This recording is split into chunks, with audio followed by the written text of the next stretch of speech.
Good morning, everyone, and welcome to Knowledge is Power. Today's guest is Venetia Moore. Venetia is a highly experienced and qualified practitioner, teacher, and consultant of 30 years and is the founder of her business, True Nature. She is a manager and practitioner in a wellness clinic in Southwest England in the heart of beautiful Exmoor. True Nature offers a range of holistic health and wellness treatments, classes, online services, and wellness retreats to help people relax, de-stress, recharge, heal, and be inspired. She is a long-term meditator, and her spiritual practice underpins all that she is and all that she does.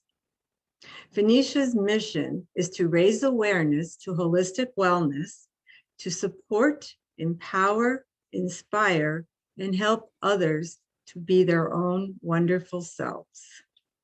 She is the author of a very important book called Baby Colic Help: Natural Support for Parents Dealing with Baby Colic. She's also the host of Wellbeing Wednesday, Southwest Radio, and she has a rather long laundry list of many awards. And having said all of that, I would like to welcome Venetia. Hello, Adrienne. Nice to be here. Thank you. Oh, we're so excited to have you here. I've been looking forward to this one Thank you. because as we chatted before, your book, I wish it was around, or I knew it was around a long time ago. So I would like to start with your healing journey. Okay. I'm guessing it maybe started over there, and then we can progress forward. Okay. Yes, well, it started really with back in late 70s, way back. I did a basic training in a 3-year college course of anatomy and physiology and a basic massage training qualification. And that was my introduction really to, I say, health and well-being. At that point, I'd always been interested, but that was my first sort of qualifications in it. I then went off on a life journey. I went abroad to Australia for 1.5 years and did everything else but what I was trained in. I came back, met my husband, went to London.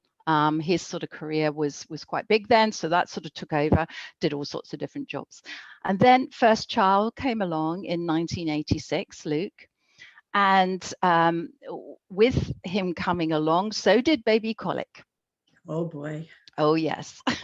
And yes, like yourself and probably many others, that is a challenging time. And poor Luke, he had it 24/7.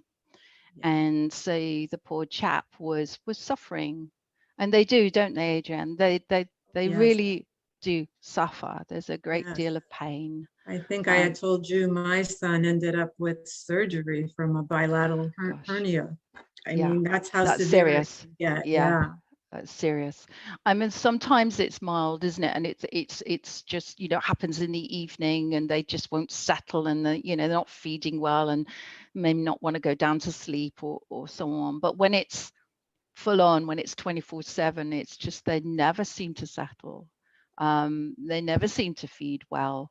They're always cramping up, and that's what's going on in the abdomen. It's like a stitch, permanent stitch, and cramping and wind and like nothing. A board, right? Yeah, absolutely. You can see, can't you? You can see the discomfort there, the extension, and it's a very hard thing to observe, isn't it? I mean, you feel so powerless as a parent. Yes, exactly. You do. Absolutely helpless and hopeless and rotten. And if it's your first time as a parent, you're just got, it's confusing enough. It's challenging enough. Never mind this coming along. So, it's a mixed bag, isn't it? And you've got sleep deprivation. So after a while, you're just so tired that you're not thinking straight.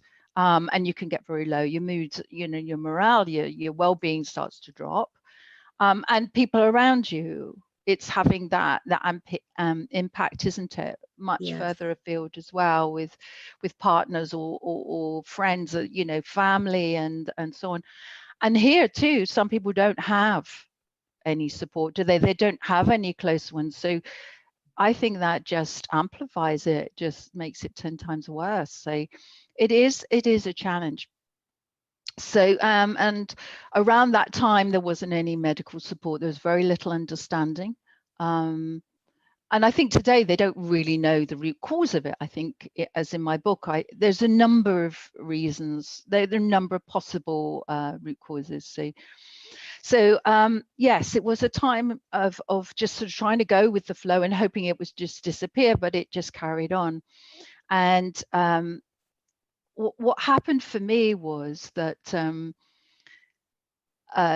I was with Luke, just sort of sitting with him, and I was saying I was sort of tend to be bouncing him all the time, or rocking him, or sort of moving him to try and release some of the discomfort. I had him on my lap, and I just started massaging. Yes. I think I had him on his front, because one of the things that you can do is lay them across your legs. Did you ever do that? Towards the end, I did. Yeah. Just a little bit of pressure on the tummy, and I started working up and down his spine, and I just was flowing with it. And as I was doing that, his little body just kind of, the tension seemed to drop away, and he opened up a little bit, because there was sort of always sort of cramped up on the knees. And I thought, and I carried on, and he just sort of started to relax and relax and relax. And in that moment, I felt that I'd done something positive. I'd made a difference. Yeah. You were a successful mom for the Well, moment. suddenly I'm more successful than I was a minute ago. Yes. You know, and that set off a chain of events, really, because I kept doing that. And then I maybe work on his tummy one day if he could cope with it, or now work on his feet. I didn't know about, actually that's not true. I knew a little bit about reflexology, because I was having treatment to help me with the sleep deprivation. Okay. So that again introduced me to more sort of complementary health treatments. But I just started working on his feet, his little toes, and again, positive response. It didn't all go away, but it reduced some of the symptoms, and it empowered me. And I really felt that I was sort of moving on from that kind of low spot that I was in. And again, with my second son, Sam, unfortunately he had it too, but not to the degree my first son Luke had. But I had tools and techniques and things in the bag, if you like, to help him. But around that time, I started doing Tai Chi classes. I was beginning to, when I had a little bit of time to myself, to do some empowering things for me. That again, I felt was an intuitive thing to do, that it would help. Self-care. Yes, it just felt right. I've always gone with what I've been very drawn to do. Yes. And at that time, things were available to me. And in that class, the teacher was a masseur, and he used to line us up and get us all to sort of massage each other, if you like, necks. And I was doing him one day, and he said to me, you know, you've got something, you've got healing hands, you've got. Yes, you have the touch. Yeah, which was lovely at that time. And I just kind of put that in my mind. Okay, fine, back there somewhere. And then actually somebody else in the class, they started talking about going and training in aromatherapy, essential oils. And I'd already started using these essential oils in the bath and things for me to help balance me. But also, and Luke got older, I was using oils sort of in the room and on the pillow and things, lavender particularly, to just kind of help calm. So I was personally very interested in aromatherapy. So I thought, can I do this course? Can I fit it in with being a parent? You know, 2 little ones. Parents were great.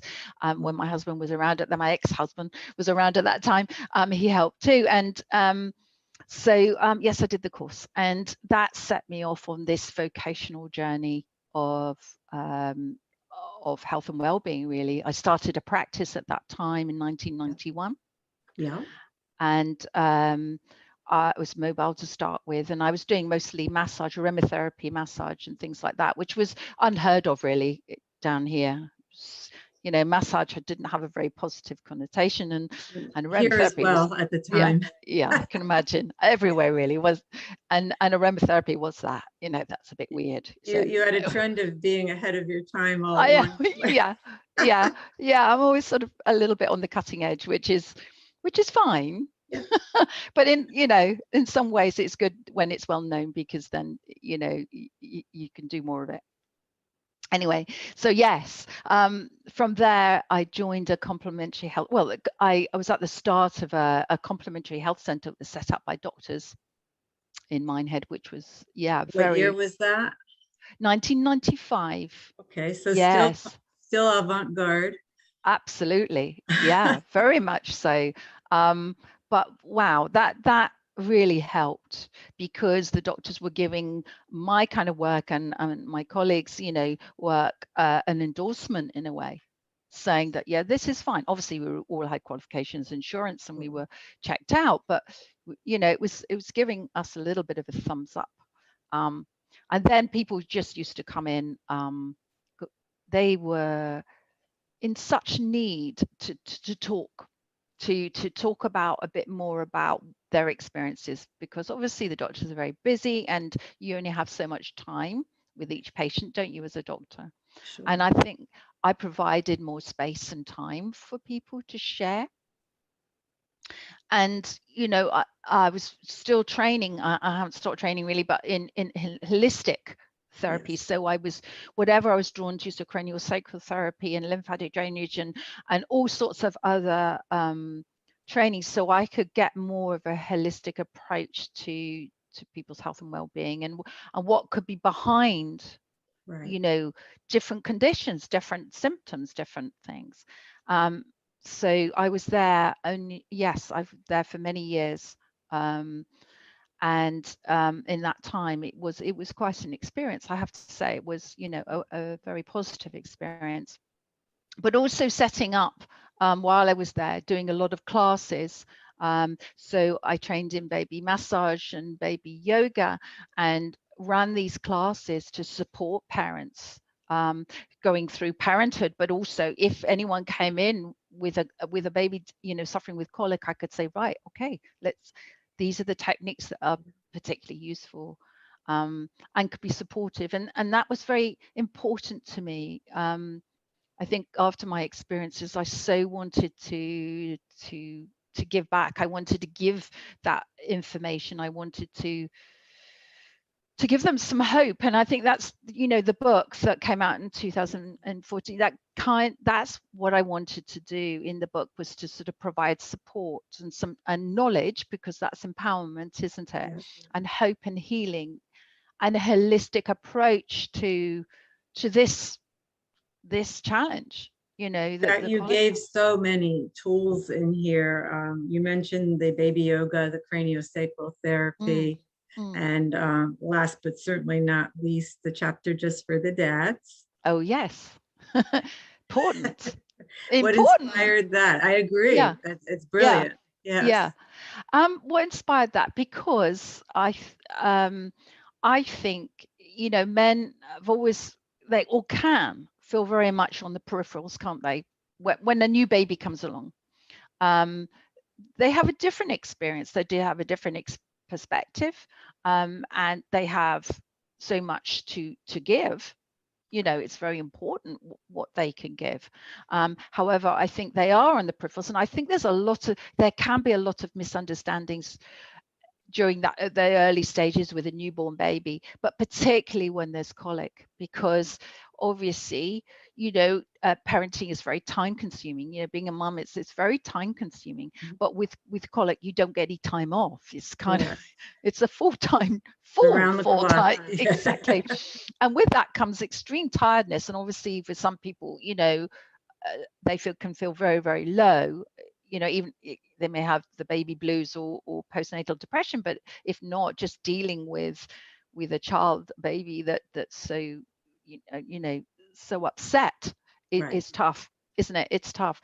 So I think, you know, the dads may, or the partners may sort of think, well, you know, oh, there's no time for them, or they think something else is going on or whatever. There's just misunderstanding. So in there, I interviewed quite a few men, and said, right, what's your perception on this? How did you feel about this? And I wanted to give them a voice in this chapter. And I wanted to just sort of clear up a few misunderstandings and just put another side on it all, and then really get this couple care thing going. How can they sort of pull their, working under those through those difficult times? How can they kind of be there for each other? That was my plan. And I wrote quite a few articles for baby magazines, and they very, very keen that I would write about, from the dad's point of view, things for the dads, which was great, to get that in, because I think it wasn't spoken about very much, was it? No, and I think if previous generations had these types of tools, I think some marriages and families' trajectories would have gone a different way. Yes, maybe. Yes, maybe. So paying it forward, like what we were like, put whiskey on the gums, bounce them, all that paregoric, crazy stuff. It didn't work either, but at least you felt like you were doing something. Yes. Yeah. And I think that's the point too in the book, that there are say a holistic approach to this, that I try to cover some of the possible reasons for it. Symptoms, to look at those symptoms, what you can do for your baby in there, and just some tools, your tips, some ideas, some there's diagrams and all sorts of things, because I think that empowers. And then things you can do for you, because I think you need to support yourself during that time, even if it's only little snippets of time.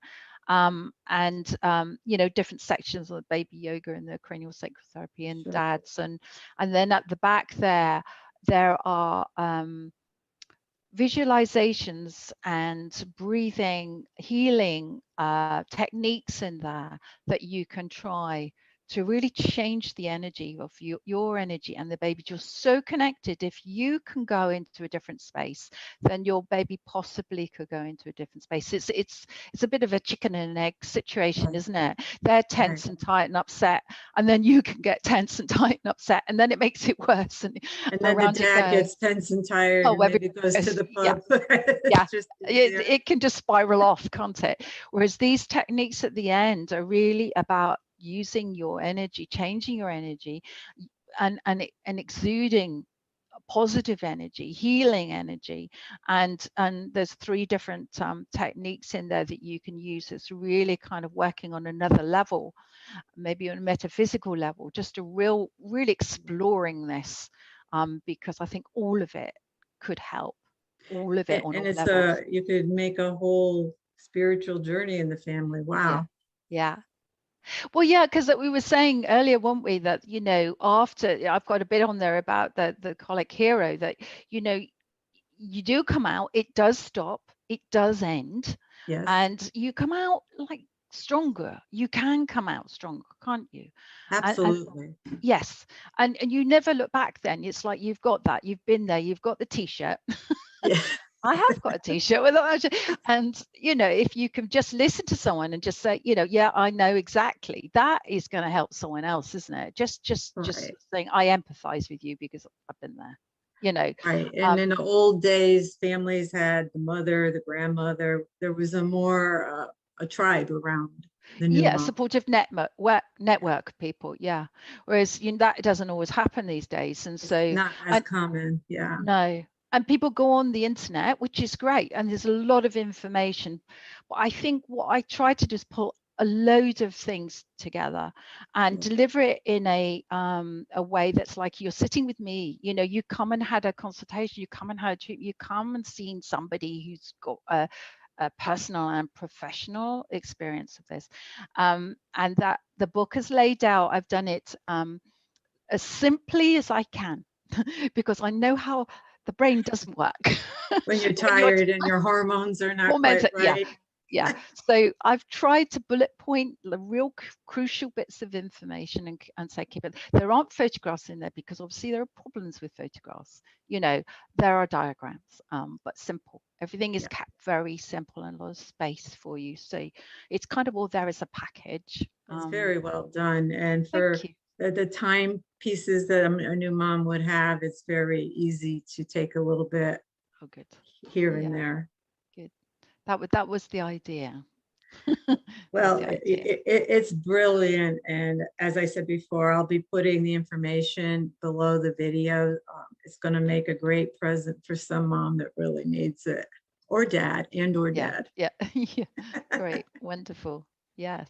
Well, So, it certainly set me off on this journey that just goes on and on. I'm so pleased to say it's and now, Adrian, you know, the well-being side of things, the health and well-being side has really opened up. And you know, for me it means, and obviously the internet, it's really given me an opportunity to be able to be accessible to a lot more people. no more geographic barriers. Yes, yeah.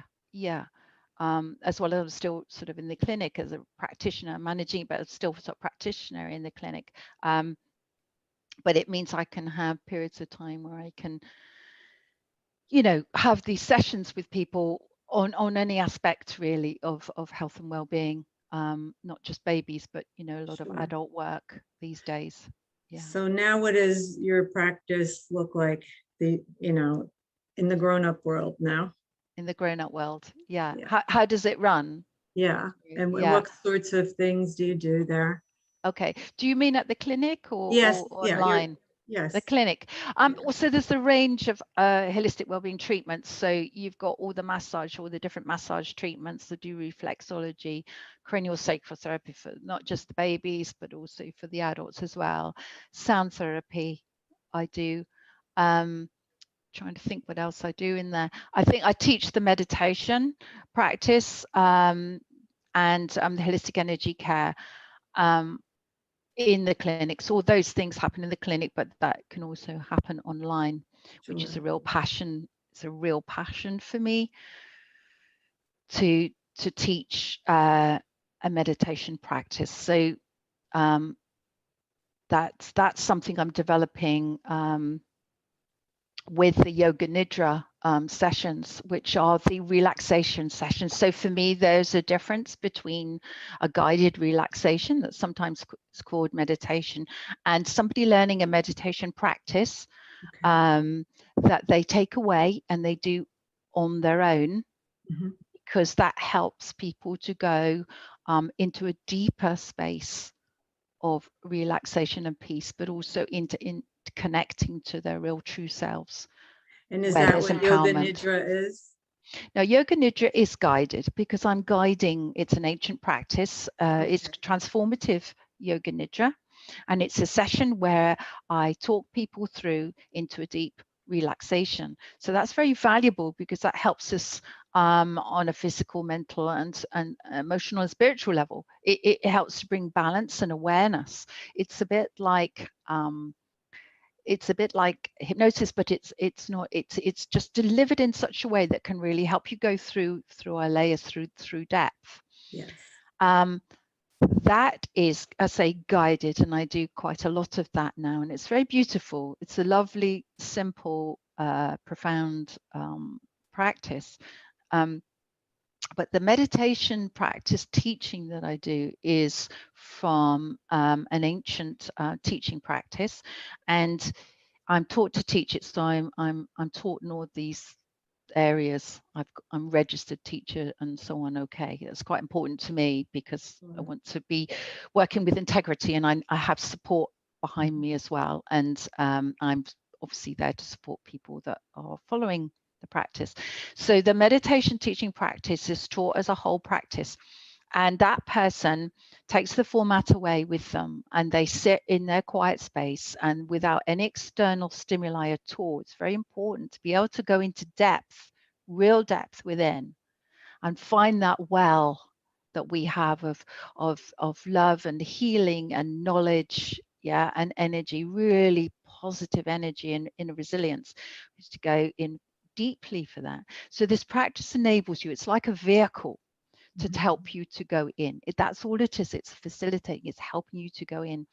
But if we listen to something, if we're focusing too much on the outside, we can't let go, if you like, of our physical selves. Not completely. We're still listening, or we're Right, looking at something. Yeah. Whereas when we have this practice where we go deep, deep, deep, deep in, it's almost like we forget about the outside for a while. right. Okay. And we go deeper into ourselves. That inner journey is one of the best, what it is the best journey we could ever make for ourselves. I So believe for so. people who have, me being one of them, having trouble getting quiet to do that, do you Mm. find that with some of your clients that Oh, in the beginning? yeah. Not just clients, me. I started off Okay, like that. okay. I did. And that's why the practice is so important. It's been put together.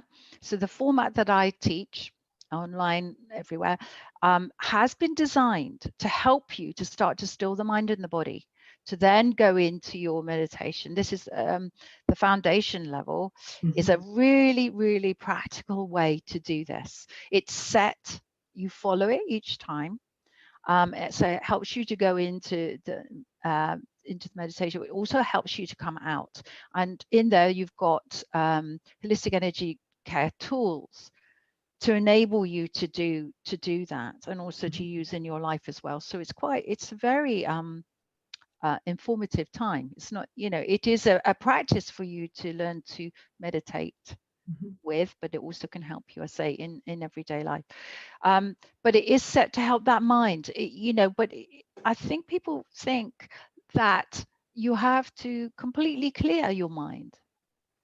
you know it isn't that. You do have a way of um, almost just allowing some things to carry on, but going deep inside. Do you And see if what I a mean? And the thought mind goes by, quietens. like, oh, I have to pick up the dry cleaning, that thought goes by, what do Yeah. you do with it?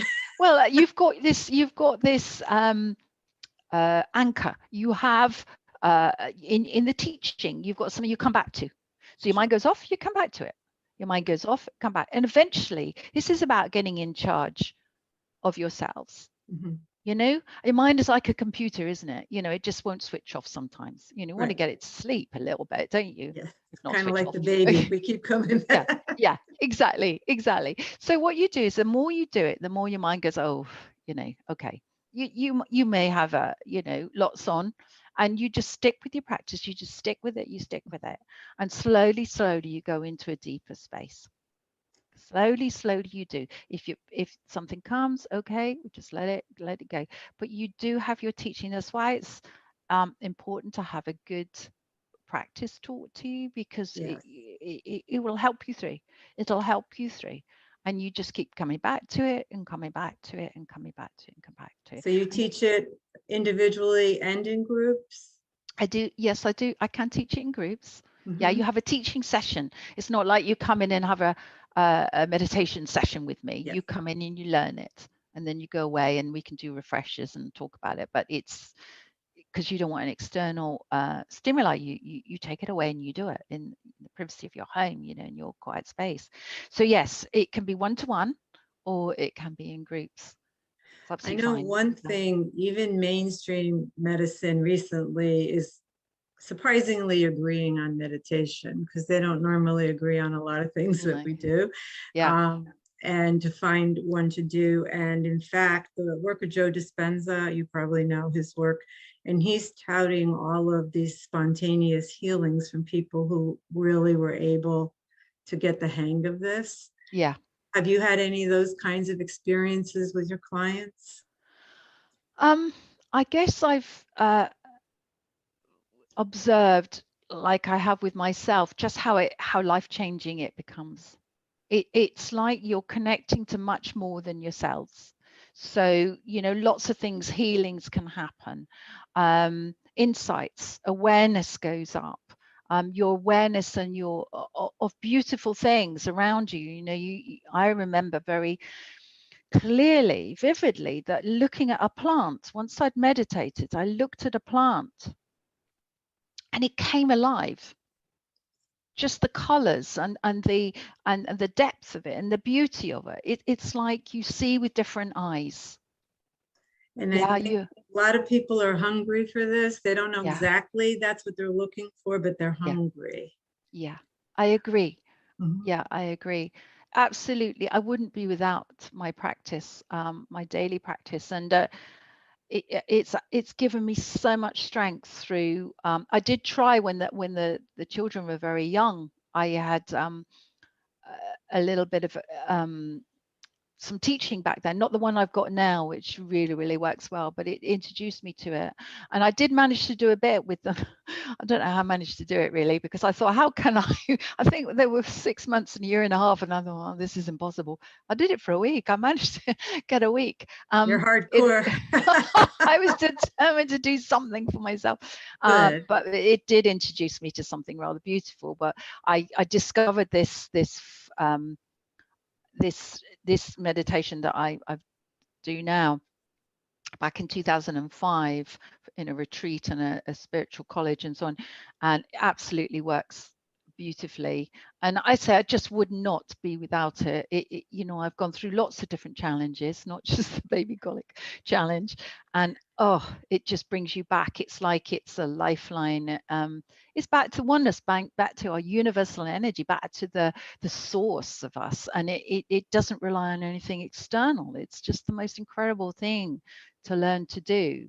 And art, your creative side can blossom. You can blossom Yeah. your potential. And I put down everything I've managed to do or been drawn to do as well. The energy I've had and how I feel after all this little 30 years is it's from that. I have to say, it's mostly come from my practice. I mean, obviously I'm part of it.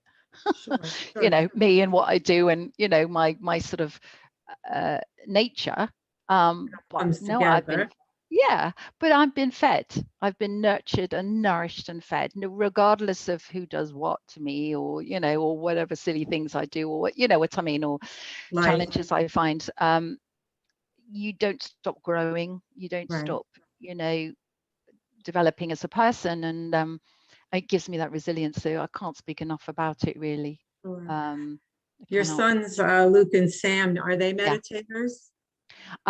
They learn. Yes, they did learn. They did learn. I think they know about it. They may do it, but they are in their 30s, and Mhm. that doesn't mean you can't meditate in your 30s. But I think they have. They've had first-hand experience of it. They've had me going on about holistic well-being forever. They probably are. It's in there, I hope.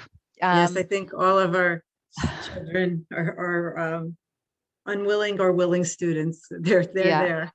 yeah, yeah. They are. And they have used it. They do understand. It's their choice.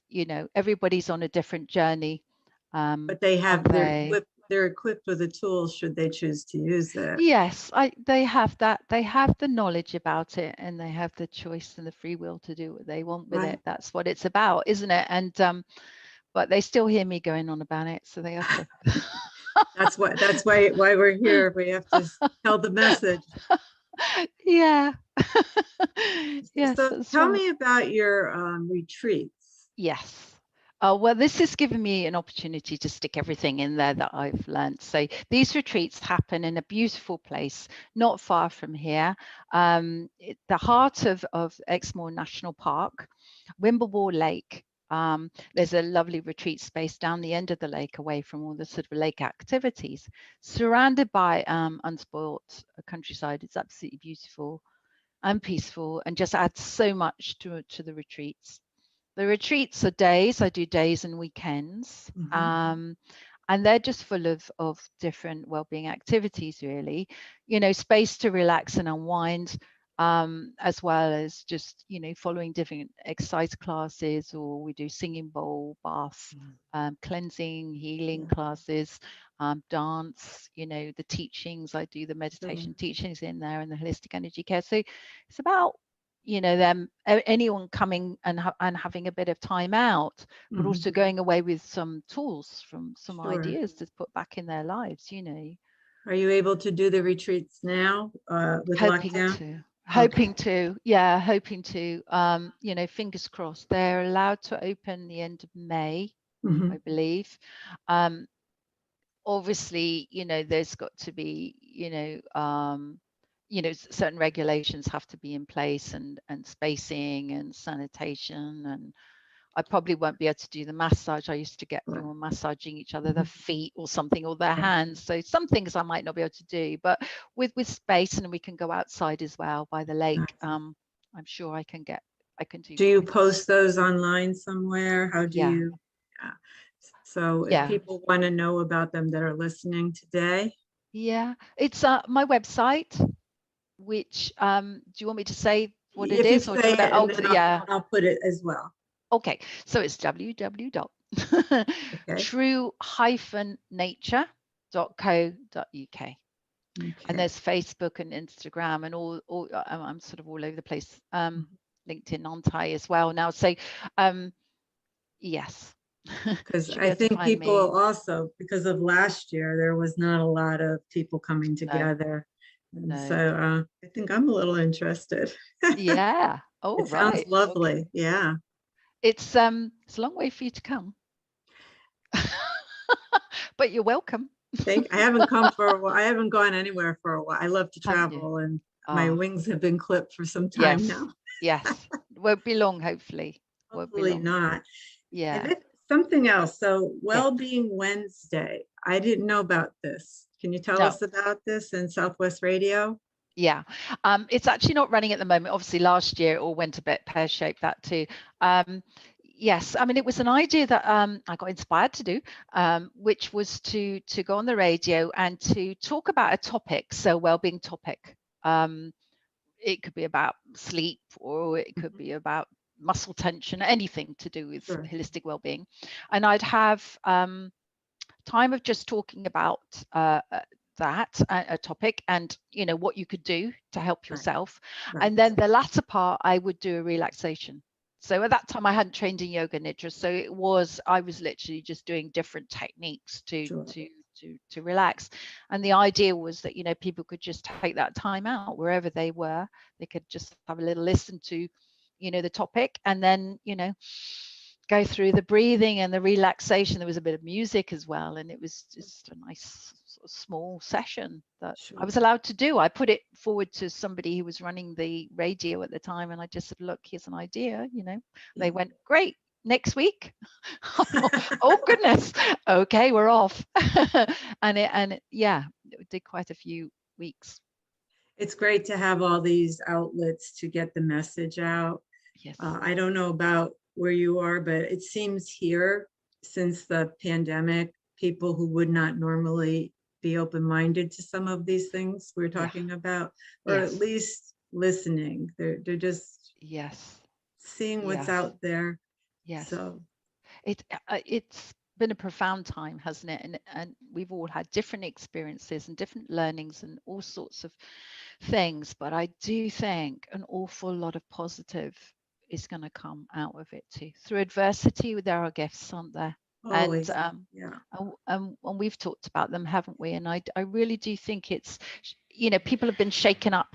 The status quo has been, changed. Shattered. And shattered is a good, and if it just gets people thinking a little bit about different ways, then wonderful. Sure, forward, I agree. forward. And we've had time to go within more than we're always absolutely. so busy with our hustle. Exactly. We've time and space, haven't we? Life's become more simple. We're generalizing now. There's some people obviously have stayed working and throughout and working very hard, and and a lot of people have dealt with some very, very challenging things. So all respect to them, but I think a lot of people have had that time, as you said, that simple, their lives simplified, and that was probably a bit alarming at first, however. And then reprioritizing maybe what Yeah, is really exactly. important and Yeah, maybe what isn't so important that we used to. exactly. Exactly. I Yeah. think a lot of people can say that, that, okay, I used to do that. Well, I'm not doing that anymore. Yeah, yeah, You know, exactly. yeah, It's like new eyes. exactly that. And I've just sort of written a piece to go in the local paper here about stepping out because I equated it to the analogy of a butterfly, a caterpillar turning into a butterfly. Yeah. And we've been cocooned, haven't we? And it's like, how do you want to fly? What do you want to look like? How do you want to fly? Yeah, How I do you want think your Maya life? Angelou used to have a beautiful quote. I can't quote it about the caterpillar and the butterfly, Yeah, yeah, but that's a beautiful analogy. yeah, yeah. So, Venetia, is there anything you want to tell our audience that maybe I didn't think to ask? Oh, um, I don't think so. I think we've covered um, a lot, haven't we? Um, I I think I've sort of talked about how people can access me if they want to. Yes. We've talked about the book and why I put it together and how it could help people. Yep. Perhaps differently to just going online. That there is this all under, in the cover. It's all there, and also about moving forward. I think that that my passion, my feelings about the learning a meditation practice which enables you empowers you to go in and find your true selves and the truth and that wonderful energy that's accessible to everybody, is something that I'm doing more and more, and feel that I want to get out there. That message really is that to know the difference between a guided something that might be called meditation and learning a practice that really helps you to switch off from the external world and go in. It is possible for the busiest of minds, really. I can And it seems like it guarantee may that. be one of the most important new tools for our toolbox. Yes, it's about the resilience, isn't it? And about Right. being steady. If the thing that we've gone through is that our external world has just gone like this, but if Yes. our internal world is grounded and steady and full of energy, your positive energy and love and all those things perhaps we relied on externally, things to stay the same, which they don't, but that stays the same. Mm-hmm. That source is always there. And it's even if you don't meditate, it's still there. Our spiritual selves still there, our spirit's still there. But when you consciously make that decision to go in and connect with it the best you can, it kind of runs through your veins. It just really starts to flow. It starts to make more of a difference into your life and the way you perceive things. I think this is so important, your perceptions. And I think we're more empathetic, compassionate, kind, loving people when we connect with that energy within, because we're not looking for, I say, external ways and things to keep us well, to keep us, mind, body, and spirit. I mean, well. Um, yeah, so I think that there is spiritual poverty. I think people perhaps don't realize why they're not quite right. They might have got this right and that right, but there's still a hole, there's still a A void, hole there's that still they something like, don't know what to fill yeah. it with. And it's that us. We're holistic beings. We're That's right. human beings, aren't we? So it's the being bit, We're really, not the that human doing, we're the human being. it's about how you're being. Yeah, Yes. how you're being. So it really helps the being side. So yes, that's, as you can hear, I'm sort of very passionate about that. So really open to teach that to people in any way that I can. Well, I'm Yeah. so excited and happy that we had this time to talk. And the fact now that we have a Zoom culture and Yes. geographic barriers are really non-existent. Mm. Venetia is available to any of you that this is resonating with. Her contact info will be below the video, and I do encourage you to connect and have a chat. Lovely. So having said that, Venetia Moore, it's been a pleasure having you here. Thank you. And for everyone else, till next time, take care. Thank you.